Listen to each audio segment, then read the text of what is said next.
Hello, and welcome to Tell Me About Your Game, the show where we talk with new independent designers of board and tabletop games to give them the exposure they deserve. Today, our guest is Mike Richardson, the designer of Normandy Solitaire. Mike, welcome to Tell Me About Your Game. Hi, Jeff. Thanks for having me on. Oh, it's absolutely my pleasure. So we're going to dive right in now. Ed, tell me about your game. If I've never seen it before, what is the elevator pitch? Okay, so in the wargaming world, I would say Normandy is probably one of the most popular subject matters for games. But rather strangely, there are very few that actually cover the entire campaign. Very few. I can only think of three off the top of my head. One's Ted Race's game, Dark Summer. Then there are a couple of monster games. A lot of tactical games as well. And certainly very few none at the light end of the scale, and no solitaire ones. So I've got a light war game, solitaire, whole Normandy campaign, right the way through the whole 3 months in 2 hours. And there are no other games. I'm absolutely sure of that. There are no other games that fall into that category. So the solitaire part is based on the original States of Siege system. For people who don't know that, that is a sort of solitaire war game system that was invented, I believe, by a guy called Darren Leveloff in 2008. He invented a game called Israeli independence, where you've got these armies closing in. So any game where you've got kind of multi-front sort of enemies closing in on you is a candidate for that States of Siege system. It's a bit like Nick was talking about all roads lead to Rome in his game Catacombs of Paris. Well, this is a bit similar, except all roads lead to Falaise in this one. And it's 4 Allied armies to begin with, then a fourth army, the American Third Army comes in later. You've got a 48-card event deck, which is the real narrative of the game. And you're basically, the game becomes it's a battle of attrition. It becomes a kind of desperate sort of battle for survival as you get towards the end of the game. Can you hang on and win by getting through the whole deck? And you've got lots of things you want to do every turn, but only a few actions available for you to actually, you've got to prioritize things. And the other thing is I tried to build as an historical model as possible within the constraints of what is essentially quite a light game. 2 hours is the most it'll take. People playing the game for the first time, they won't last 2 hours, I can tell you, because they'll lose. They'll be fired by Hitler long before the end of the game, I would imagine. So 2 hours tops once you know the rules. And I call it 2 hours of solitaire goodness, really. So, who is the audience for your game? Who did you design this for? Well, originally me. Funnily enough, this game I actually designed it in 2011, and I don't know whether there's anybody in your group that can hold their hand up and say I've got a game 15 years ago. I haven't been working on it for 15 years. I should point out. It was originally I drove down to Normandy and did a drive around all the battlefield sites, D-Day beaches, and all that kind of stuff. Great little trip down there, and I came back and thought I really would like to do a game on Normandy, and that was in 2011. And I sent the prototype off to Alan Emmerich at Victory Point Games. They really liked it. Go away, test it. Let's see what we can do. But unfortunately, for various reasons, the project just sort of died to death. And then we were moving house last year. I discovered the prototype. Fantastic that I actually had all the electronic stuff as well, the rules and the counters in a zip file somewhere. I couldn't believe that. So I thought, right, I've got to do this. And then there's a guy called David Kennedy who's been doing a States of Siege Substack on the sort of solitaire war game system, and some of the games originals have been reprinted. So there's kind of a rejuvenated interest in States of Siege systems specifically, and also solitaire war games in general. So anybody that's interested in the States of Siege system or Normandy Campaign, solitaire war games, and myself, this is the game I want to play, because I personally don't really like playing monster games anymore. I used to be into that, the games that would take months to play and thousands of counters, but I don't know, a lot of us haven't got the time for that or the inclination anymore. So light war games are very much in vogue. There's a real niche, I think, a lot of demand for solitaire games and for games that are towards the sort of light end of the scale, I suppose. But by and large, it's history is my interest, my hobby, and war games have been for many, many years as well. So the audience is anybody that falls into that category. So, just briefly, you've mentioned it a couple of times, a light war game. What other games would you consider to be in the same weight class as as Normandy Solitaire?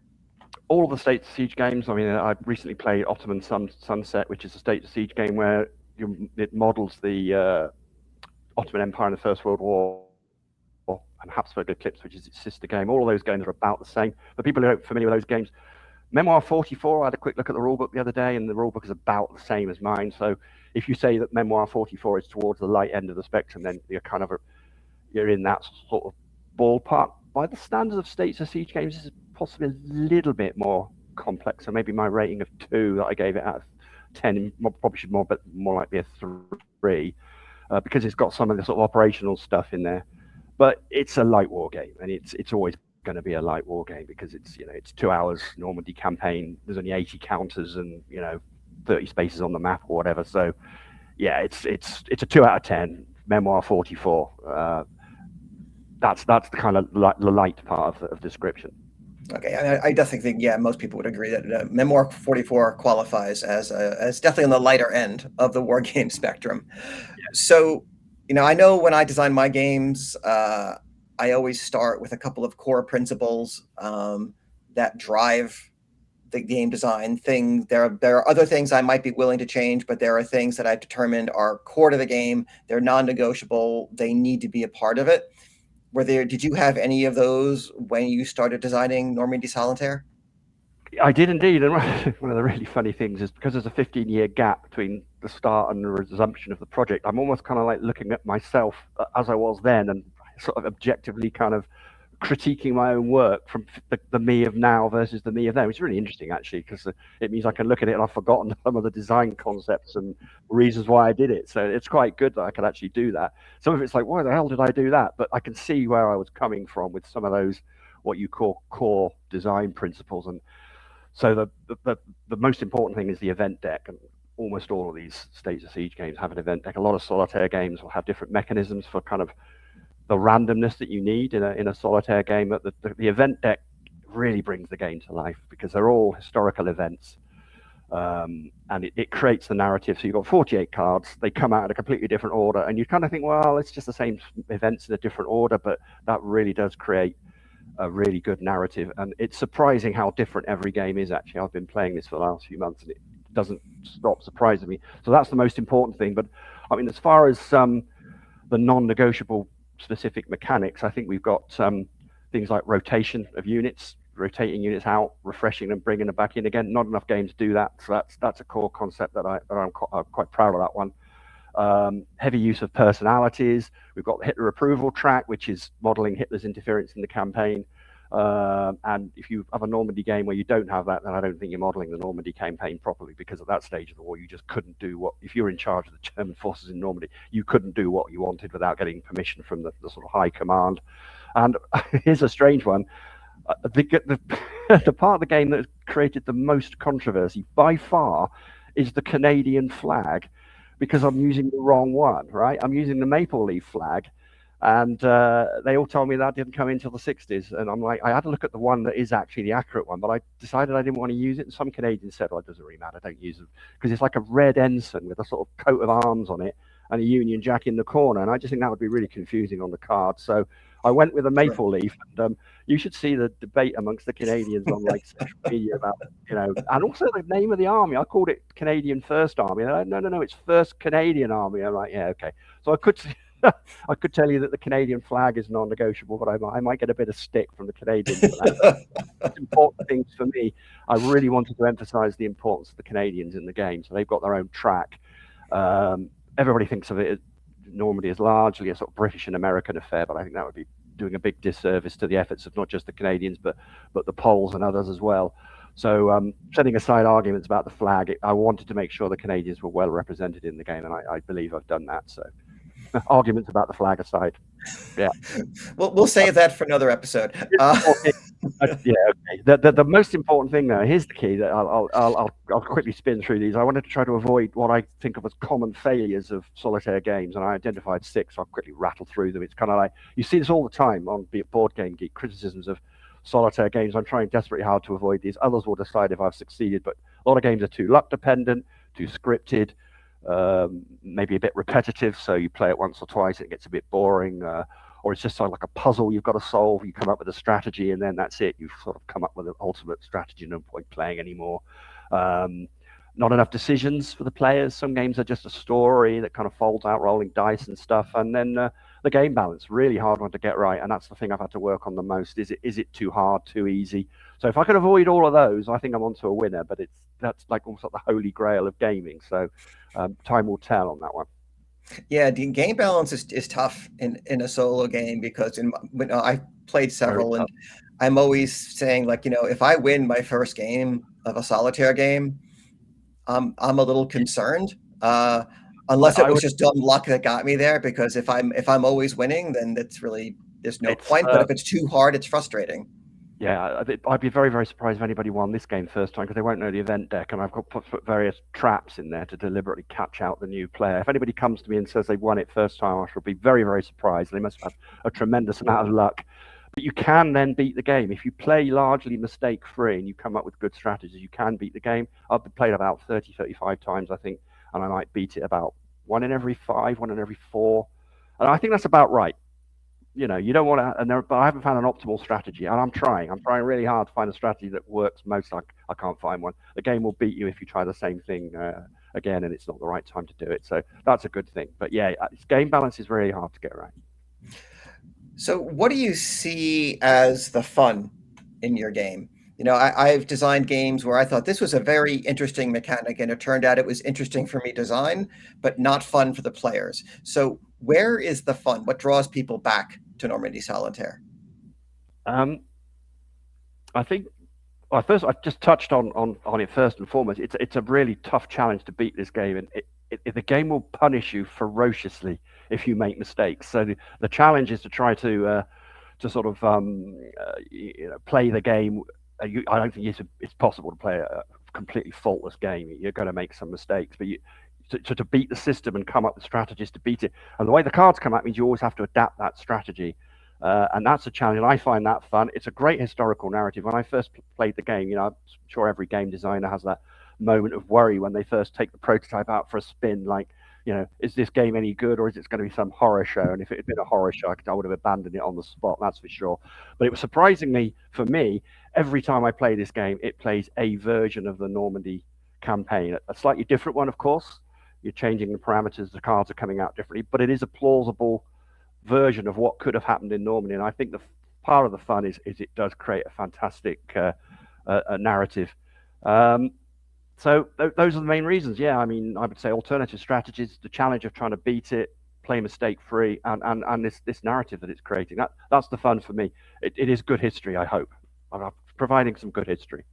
Well, I'm sure once it gets released, there will be a number of people who will have their thoughts about it, because that is unavoidable in the war game space. Oh, well, there'll be lots of people. I've seen that already because we put some of the materials out there. David Kennedy, the guy I mentioned, does a Substack. He's kind of helping me, sort of sponsoring me. He's worked in marketing for board game companies, and he's put some stuff out there on Facebook. And it has got a lot of opinions, some good, mostly good actually, some bad.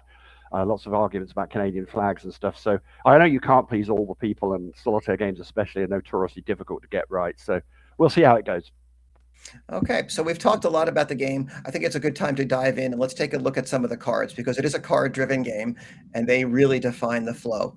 Yeah, So, so we got 6 cards, and I've picked out one or two that show the mechanics of the game, and then some interesting events. So we'll rattle through these quite quickly because we've got to get on to the demo. So the first 2 cards in the game are always cards 1 and 2. That's D-Day Landings first wave, D-Day Landings second wave. One of the mistakes I wanted to avoid was having like a complex sub game where you got to spend half an hour just doing the D-Day landings, because this is a game about the Normandy campaign. So I've abstracted the D-Day landings as much as possible, and you rattle through these first 2 cards in like 5 minutes, and you roll some dice, and you sort of basically the Allied armies might land quickly, that it might be delayed. You can counterattack them a bit to push them back, and then it's over and done with. I've mentioned Ted Ray game earlier on. Fantastic game, my favorite. One criticism of that game is he put a big sub game in, and then you've got to spend half an hour mucking about like landing the armies and doing amphibious landings and beach defenses and all that kind of stuff, which isn't particularly interesting. You almost get the impression that some publishers want you to have a big D-Day sub game in there, because D-Day is like, Hollywood and right, sells games and all that kind of stuff. I've avoided that. So what you see on the cards is essentially the 4 sections that are in the sequence of play: the resource phase, air power, and weapons. So you can see on this card in the resources section, the 2 Panzer divisions that were actually quite close beaches. I think get those as a reinforcement. We'll have a look at that reinforcement mechanic later. That means they get put into what we call the in transit box, which is divisions that are on their way to Normandy from other parts of France. They might be delayed by all sorts of stuff, air power, partisans, as they were historically. They might turn up quickly or they might not.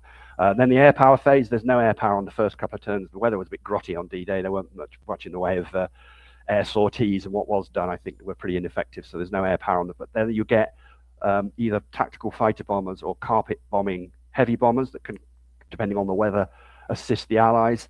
The Allied advances section, you'll get between none and 4 flags for which army is advancing on which track, and then the bottom section has the number of actions that the player gets. And most cards have all of those, but there are some various events that happen that kind of do different things. So we can look at the next one.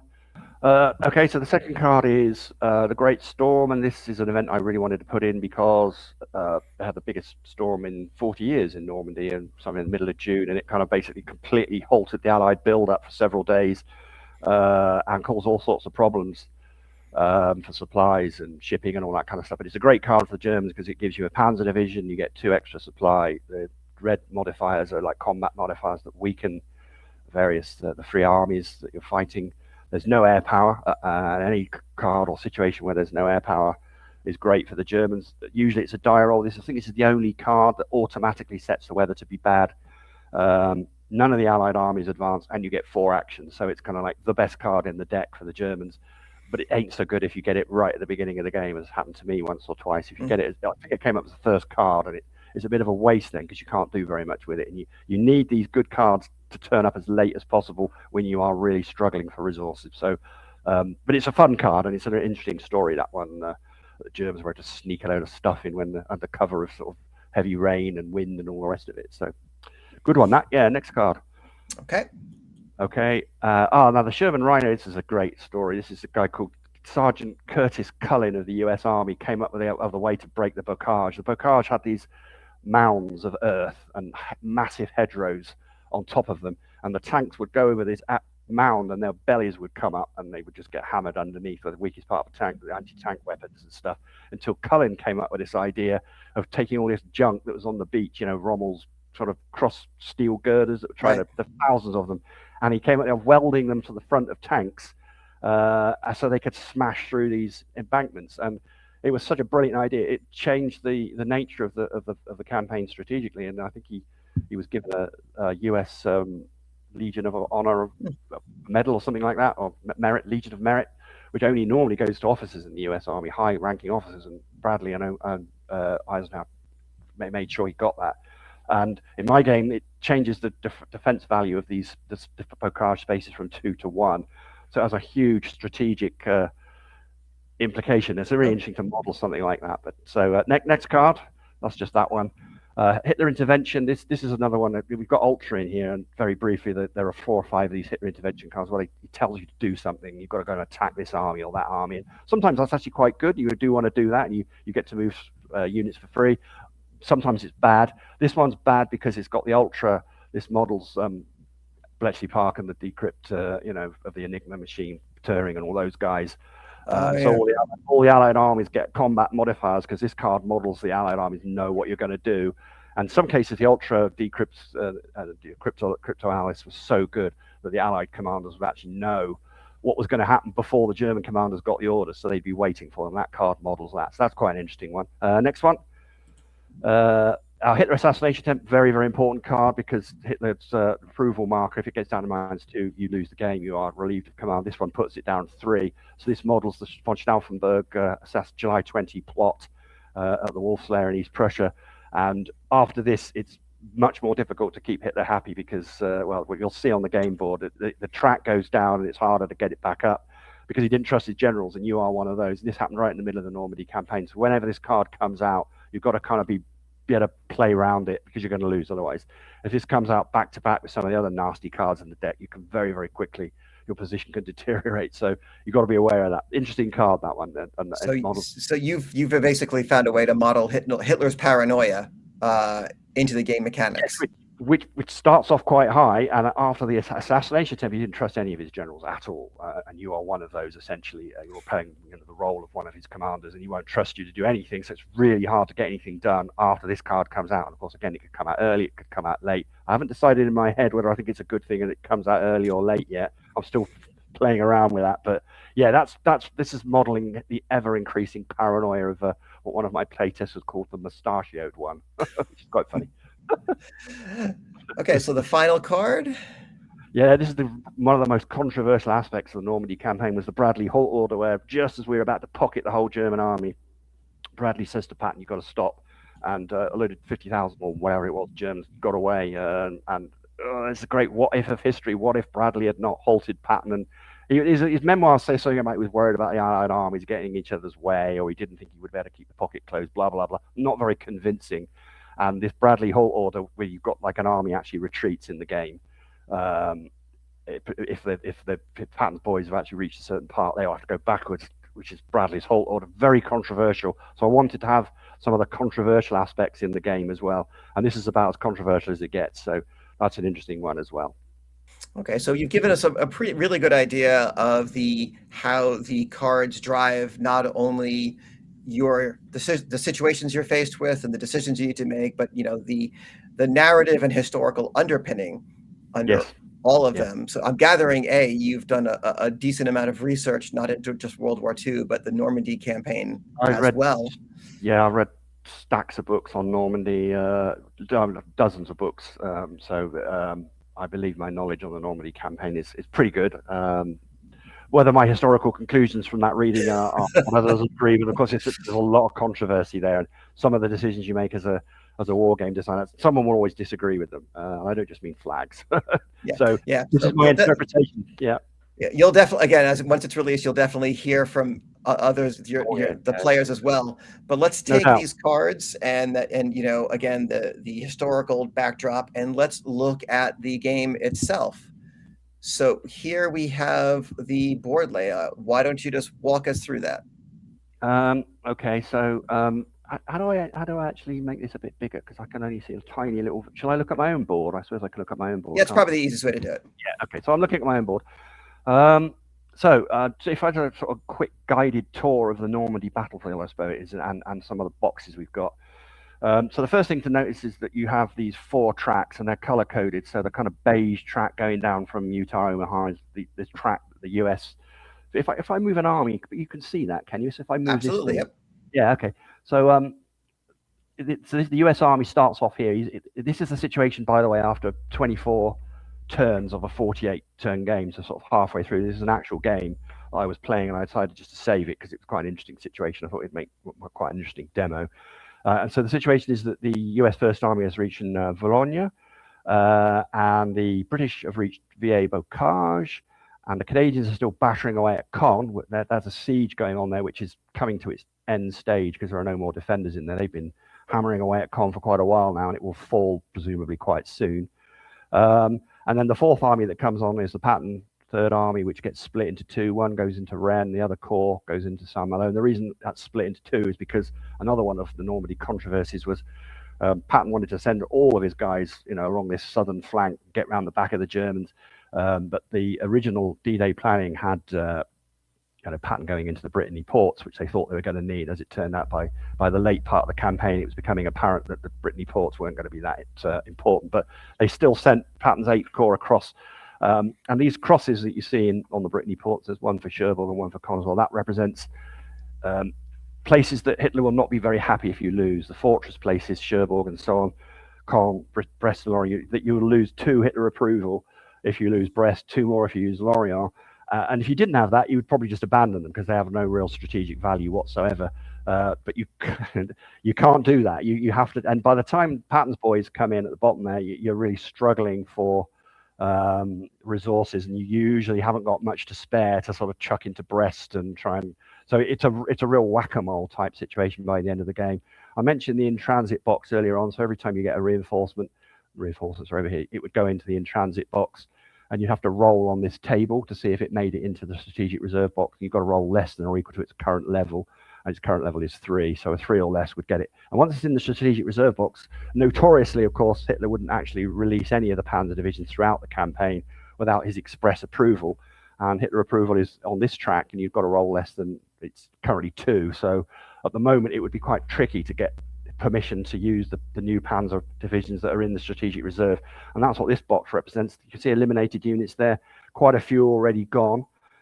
By this stage of the game, that's probably about par for the course, but the rule is that every time you're attacked, which is the flag on the card, if there are defending units in there, you have to take 1 loss every single time. I played around with lots of different alternatives of what losses to take, whether to only lose a unit or a step if you lose the battle, all sorts of stuff. And this is what worked the best, just a steady drip, drip, drip of attrition. And what else have we got? We got the 3 tables at the top, the weather and the carpet bombing. We'll have a look at. Can we go and have a look at those now, Jeff? Let's just go and look at camera 8, so we can zoom in with camera 8. Can we do that? We did. Yep. Okay. So I assume you can see that on yours, because I can't see. It doesn't zoom on mine, of course. So the weather, basically, you just roll, and there are 3 outcomes: overcast, partly clear, and clear.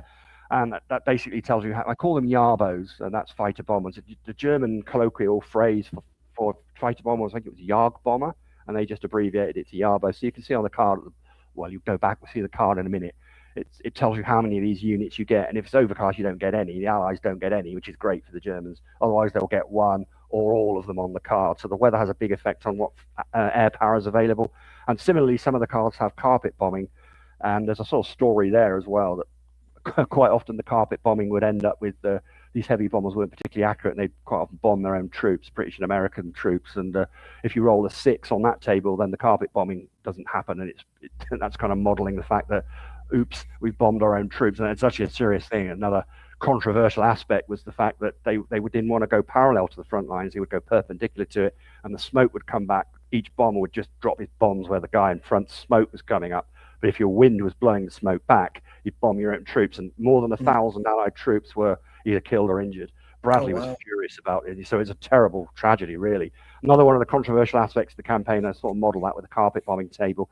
The siege table, very briefly, is if you've got a fortress, this is F, Brest, Lorient, and Caen are all fortresses, then you don't get the automatic win for a 6. And if there's more than a 6 differential between attack and defense, you have to roll on the siege table every turn.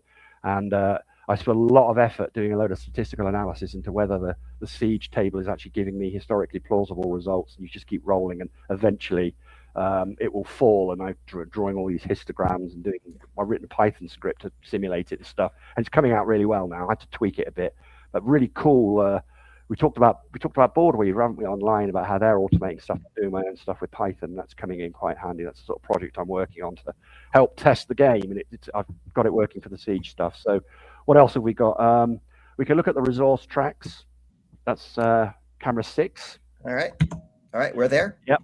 And the 3 resource tracks: transport, supply, Hitler approval, fairly self-explanatory, but the transport resource kind of models how easy or difficult it is to kind of move units either from other parts of France into the in-transit box when you get a reinforcement, or if you want to do this rotation. So, for example, I've got a reduced unit, 2 of them in Cherbourg, 1 in Montpinçon.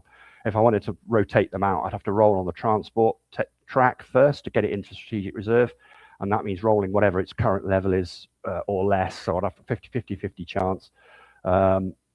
And supply, you have to burn a supply point every time you do an attack involving any of your armored formations, so you will run out of supply fairly quickly, and you can get that back up. Some of the cards will get it back up, but you can also roll and try and get higher than this number that's on the counter. And similarly, Hitler approval. If I don't, can you see me flipping over there? Does that work? Yep. Yeah. So it starts off at 3, then the Hitler assassination happens, it goes up to 4. So that makes it harder to get the Hitler approval level up for obvious reasons related to the paranoia again. But the best way of actually getting Hitler approval out, which you do need to do, is actually to attack and win and force an Allied army to retreat back, a sort of local counterattack, which is a great little rule. It enables you to get the Hitler approval up, but it also encourages aggressive play rather than just passively sitting there and defending. You do need to attack. If you don't launch counterattacks at opportune moments, you're going to lose the game. So that's quite a nice little mechanic that I quite like. The only other thing, how are we doing for time, Jeff? I mean, we're doing great. Go ahead. Okay.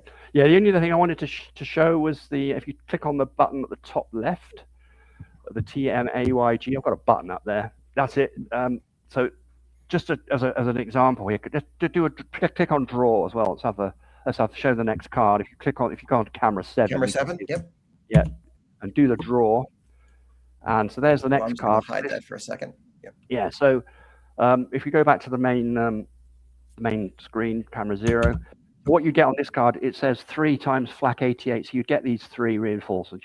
In the resource phase, you put them into the strategic reserve box. They're now available, and Panzer divisions always cost an action to get across. These are free, which is great. So these are quite cool, these things. It says air power not applicable, no allied advances, and 2 actions. So what I've done, if you click the button again, the situation we're in now is exactly the situation. Not that one, the other one at the top. This button? Yeah.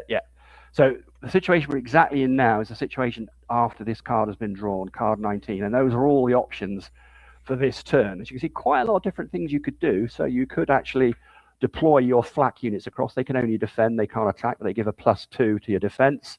You could try to increase any of the 3 resources on the track. We talked about having to roll greater than the 3 for transport supply or 4 for Hitler.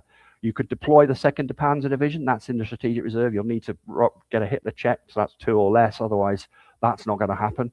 So there's a real reason to try and get Hitler's approval level up, because your Panzer divisions can get stuck there forever otherwise. You could attack the First Army in Wallonia. You could attack the British 30 Corps in Villers-Bocage, or you could attack the British First Corps in Levassy Wood. And just the core are there. Later in the game, that turns into Canadian First Army, and that will turn into British Second Army, and the US First Army will get a slight increase in its defense rating. There's an event card that does all of those things. These numbers on the counters are actually defense ratings, not attack. Reason being that I did actually have attack plus a die roll versus the defense plus a die roll when the Allies were attacking. But in the end, I decided that the actual Allied attack numbers were more or less balancing out by the die roll. So I got rid of that. So it basically meant you didn't have to add one more number up, and you didn't have to roll for defense either. So it meant just a simple kind of add up the modifiers and roll the die and see if it's greater than the defense. So very, very simple. For example, the defense value of Montpellier is 2, 3, +2 for the hill, 5. So you'd have to roll greater than a 5. You'd have to roll a 6. But with the air power that you get from time to time, that actually a lot of their attacks are a lot more powerful than that. They haven't got any air power this time, so the Allies are a bit stuffed at the moment on this turn. What else could you do? You can remove a reduced Panzer division from Cherbourg or Montpellier. Why would you want to do that? You want to move him out, and then you can refit him. You move him over. That costs an action, and you can refit. Becomes a 2, and then another action to get him back. So it'll cost 3 actions completely. But you have to do that, because if you don't, eventually you'll run out of troops, run out of forces. So you've got to constantly rotate Panzer divisions out, refit them, put them back. You could put 1 or 2 actions for use for later. Just put that across 1 or 2, and they'll be available for a rainy day. And the last one is move a unit 1 space. So I could, with my 2 actions, move these back. And why would you want to do that? Well, you're sort of trading space for time. And if the Allied US flag then came up on the next card, you could attack into there, and because there's nothing there, you wouldn't lose anything. And that is actually, sounds a bit daft, but preserving your forces, even just 1. But the problem with that is you'd give up Cherbourg. So I brought that in recently, this change, because too often, you could just retreat back. So I want to kind of make that more of a difficult decision. But that's another thing we could do. So there would be 1 more action if I had 3, and that is to build what I call a fortified village. There's these counters here. You can build these for 3 actions. That adds a permanent +1 to that space. Yeah. You can actually build another one for another 3 actions. It turns into a +2. And they're great. But the problem is, if they roll a lucky die roll with a 6, that will go. And so this happened to me a few times. I've spent all my precious actions building fortified villages in various spaces, only to have them immediately obliterated by a lucky 6 or something. So then you'd have to decide what to do. And in this particular instance, Hitler's approval's a bit low. So I'd probably be looking at doing an attack, something like maybe attack the Americans here. That would be 2 against 3 +2 for the Bocage, 5. So you'd have to roll, what's that, 2 greater than a 5. You'd have to roll a 4, 5, or 6. So I could do that. And I got a 6. So if that happened, he would go back. He would go into there. He would go into there. That would cost me a supply. and Hitler would go up to 3. So that would be my first action, and then my second action, what would I do? I don't know. I would probably, now that Hitler's on 3, let's move one of these out and try and refit him. So let's roll. I need a 3 or less, and I didn't do it, so he didn't make it back. So he would stay there, and that would be my 2 actions. So one last thing then, if you want to go back to the cards